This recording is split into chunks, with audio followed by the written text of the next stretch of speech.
les infections respiratoires entraînent une morbidité et une mortalité élevées dans le monde. Parmi les virus les plus fréquemment responsables de ces infections on a les influenzavirus, les coronavirus, le virus respiratoire syncytial, les adénovirus et rhinovirus. La gravité des infections respiratoires virales est variable, et les maladies graves surviennent principalement chez les enfants et les personnes âgées. La Covid-19 est une maladie infectieuse émergente, causée par plusieurs souches de coronavirus. Cette maladie s'est propagée à 216 pays, avec un impact catastrophique sur la santé et l'économie mondiale. Actuellement, il n'existe aucun médicament efficace pour le traitement du Covid-19. Par conséquent, il est crucial de découvrir des approches alternatives et sûres pour réduire le risque de cette infection. En raison de ses bénéfices sur le microbiote, la prise de probiotiques pourrait avoir un rôle de prévention pour de nombreuses pathologies, dont les infections respiratoires, bactériennes et virales, dont la Covid. Bon, on va parler dans cette vidéo sur la Covid-19 et les probiotiques. Tout d'abord on parle un peu sur le microbiote intestinal. Le microbiote intestinal regroupe des milliers de milliards de micro-organismes vivant dans les intestins en symbiose avec l'organisme, c'est-à-dire en association bénéfique à chacun. Cela représente environ le nombre de cellules de notre corps. Il s'agit essentiellement de bactéries, mais aussi de levures et de virus. Pour ses fonctions. Tout d'abord, le microbiote intestinal aurait un rôle fondamental dans la digestion. Il dégrade des aliments complexes que notre organisme est incapable de digérer seul.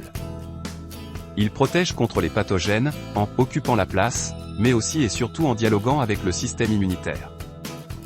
D'autres recherches suggèrent que le microbiote intestinal joue un rôle dans bien des fonctions de notre organisme, la croissance, la satiété, la lutte contre la douleur, la sensibilité au stress. Microbiote et Covid-19. Une étude a montré que les infections à Covid-19 modifiaient de manière significative le microbiote intestinal par une baisse des commensaux bénéfiques et un enrichissement en agents pathogènes opportunistes. De même, des altérations significatives du microbiome intestinal et de la dysbiose chez les patients Covid-19 sont associées à une maladie grave.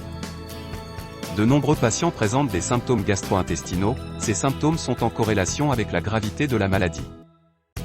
On sait que le coronavirus se lie au récepteur ACE pour son entrée dans les cellules humaines, et l'expression élevée de ce récepteur par les cellules épithéliales stratifiées de l'ésophage et des entérocytes indique que le système gastro-intestinal est une voie importante pour l'infection par coronavirus. L'ACE est un régulateur essentiel de l'inflammation intestinale et influence significativement la composition du microbiote intestinal, affectant ainsi les maladies cardiopulmonaires. La perturbation du microbiome intestinal sain prédispose potentiellement les individus sains à des états inflammatoires anormaux, ce qui peut expliquer la gravité de la maladie. Donc la restauration de souches probiotiques commensales peut améliorer la récupération du poumon et de l'intestin. Étant donné que le microbiote humain joue un rôle vital dans l'immunomodulation. Plusieurs études relient directement le microbiote au Covid-19, soutenant donc le rôle présumé des probiotiques dans la prévention et le traitement du Covid-19. Merci d'avoir regardé ma vidéo. Si tu veux plus d'informations, tout est là. Abonne-toi.